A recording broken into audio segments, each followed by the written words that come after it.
Bien, Laguna, saludamos a Saúl Ortega, diputado de la Asamblea Nacional, integrante de la Comisión de Política Exterior de la Asamblea, ¿no? Eso es correcto. ¿Cómo está, Saúl? ¿Cómo están las cosas? Bueno, aquí estábamos trabajando. Bueno, el escenario internacional está muy movido. La visita del Papa a Estados Unidos a Cuba, del Papa a Estados Unidos y a Cuba, la visita luego a Naciones Unidas, la gira del presidente Maduro también a Naciones Unidas, su reunión con el presidente de Guyana, los acuerdos en Colombia, la reunión con Santos. Hay como que mucha materia para analizar, ¿no? Demasiado, los migrantes. En la situación de la migración, el cierre de la frontera. Decía, por supuesto, también es bueno comenzar por aquí, el secretario general de la OEA, en una entrevista que le hicimos recientemente, Luis Almagro, que esa decisión de cerrar también el Amazonas, la frontera por el estado Amazonas, era un mal comienzo de la nueva situación con Colombia. Mira, yo creo que el señor Almagro trata de justificar su cargo, ¿no?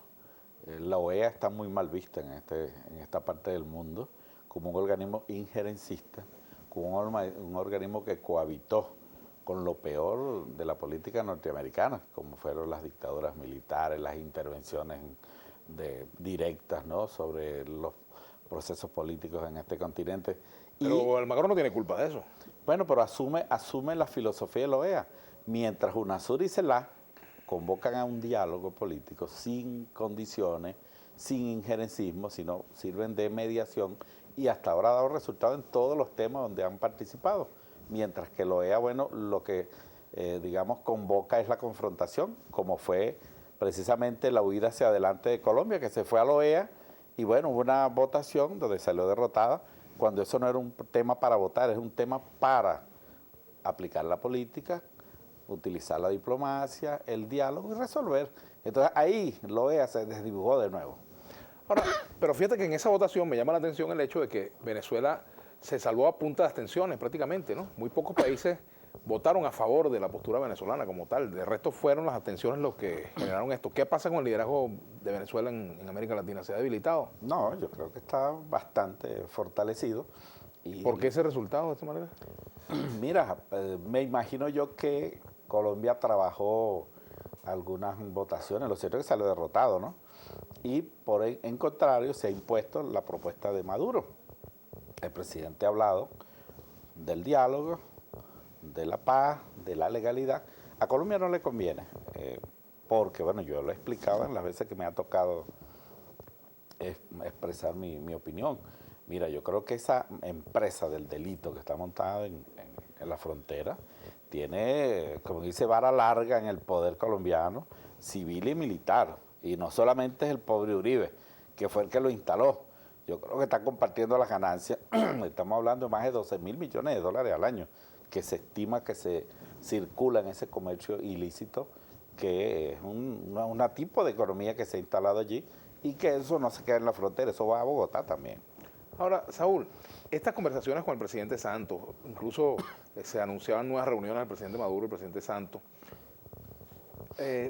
son, digamos, suficientes como para ser optimistas con respecto a que va a haber una nueva era, porque ¿cuántas veces no hemos hablado de una nueva era en las relaciones con Colombia? Lo dijo Chávez unas cuantas veces y ya Maduro lo ha dicho también en algunas oportunidades. Bueno, yo soy pesimista, ¿no? Ajá.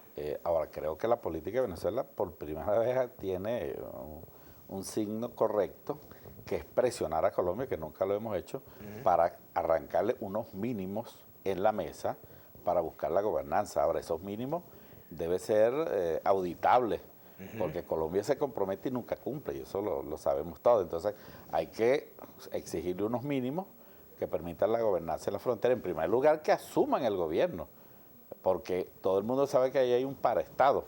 Primero fue la guerrilla, que gobernó esa extensa, digamos, zona fronteriza, y ahora son los paramilitares que los instaló Uribe, ¿no? Entonces, ¿qué ocurre? Que el gobierno colombiano, o sea, el Estado colombiano es ausente. Es un Estado fallido lo que tenemos allí. Entonces, ¿qué tenemos que reclamarle a Colombia? Bueno, que cumpla los mínimos de compromiso o de corresponsabilidad que le toca al gobierno colombiano en ese tema.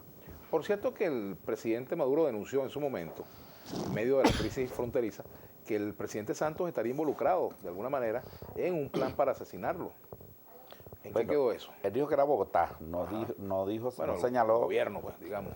Mira, no señaló específicamente a personas. Lo cierto es que hay un plan de desestabilización él lo ha denunciado, el plan Tenaza, y el tema de Colombia no es nuevo, y el de Guyana tampoco. ¿Y por qué se activa en un mismo momento? Porque hay toda una planificación política que la hace la gerencia del gobierno estadounidense. Cuando ve que no puede por dentro implosionar a la revolución bolivariana con el liderazgo de esta oposición maltrecha que tenemos nosotros en Venezuela, bueno, apela al desgaste de un conflicto fronterizo internacional, como lo utilizaron con los nicaragüenses, cuando tú te acuerdas, el conflicto de la costa atlántica con los misquitos, el famoso, digamos... La contra. El Irán contra, aquel famosa operación de triangular droga para financiar esa... Pero fue el gobierno norteamericano y con funcionarios implicados. Lo cierto es que eso le costó el poder a los sandinistas, pues los desgastó. En vez de utilizar su presupuesto para atender a su pueblo, para atender las necesidades, tenía que utilizarlo para la guerra. ¿Y está desgastado el chavismo? ¿Le puede pasar eso? Pero esa es la orientación del imperialismo norteamericano, que ya lo ha usado y que en esta oportunidad pues va a salir derrotado, porque ha salido derrotado, porque ha imperado la diplomacia, la paz y la legalidad internacional, que ha sido la carta de presentación del presidente Nicolás Maduro y de nuestra Cancillería. Ahora, hay quienes piensan que todo esto, esta activación de una política de Venezuela más agresiva hacia Colombia y también hacia Guyana, tiene ribete electoral, porque bueno, en vista de que hay encuestas que señalan una clara posibilidad de que el gobierno pierda las parlamentarias, pues se trata de colocar el foco en el asunto fronterizo y sacarlo de la situación cotidiana que se vive con las colas, el aumento de los precios, etcétera. Es una lectura de verdad bien pobre, ¿no? Y te digo, nosotros nunca hemos tenido las encuestas a favor y hemos ganado todo tipo de elecciones, excepto una que es la que tú conoces, pero todas las demás las hemos ganado con las encuestas en contra, porque te lo dicen los especialistas, las elecciones no se ganan con encuestas, la encuesta es una información que si es bien tratada y manejada por quienes planifican las campañas electorales pueden tener mucho mejor desempeño. Pero ahora, ¿tú sientes que ahorita el chavismo está ganando estas elecciones parlamentarias? Mira, si fueran hoy. Tenemos las mejores condiciones. Yo percibo, nunca habíamos tenido la estructura política electoral organizativa que tenemos hoy. Pero no había una crisis como la que hay.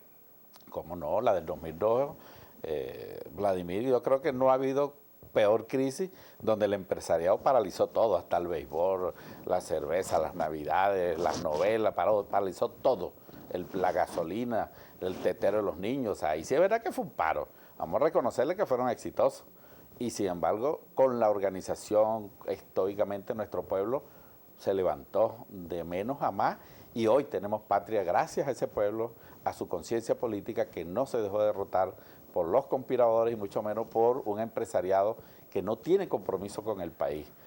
Fueron muy pocos los que no se pararon. La mayoría lo hizo en el 2002 y está implicado hoy en la guerra económica. Ahora, si comparamos lo que fueron los resultados de las elecciones del 2010, los parlamentarios del 2010, y la situación actual, el cuadro no luce tan fácil, ¿no? Me refiero, por ejemplo, a que el chavismo en ese momento obtuvo una votación ligeramente superior a la de la MUD, y la diferencia la puso la votación del PPT, que fue la que dio, digamos, como resultado a la sumatoria PPT-MUD, que no eran aliados, dio como resultado que por primera vez el chavismo no obtenía la mayoría de los votos.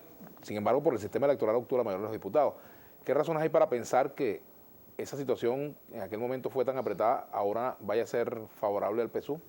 Te lo digo con dos ejemplos. La oposición no va a tener de nuevo las condiciones que tuvo en el Zulia. De 15 diputados se llevó 12 y de 9 se llevó 8 en Anzoátegui. En esta oportunidad no va a ser así. Así que de una vez te lo digo para que eso te sirva para graficar cuál va a ser el resultado. No va a ocurrir la crisis que tuvimos en el Zulia, ni mucho menos la de Anzoátegui. Así que en el peor de los casos, eso va a quedar paritariamente allí. Eso te programa un resultado muy favorable para nosotros. Vamos a hacer una pausa, Saúl. En retorno seguimos hablando de temas nacionales e internacionales así mezcladitos, ¿no? Ya venimos con Saúl Ortega.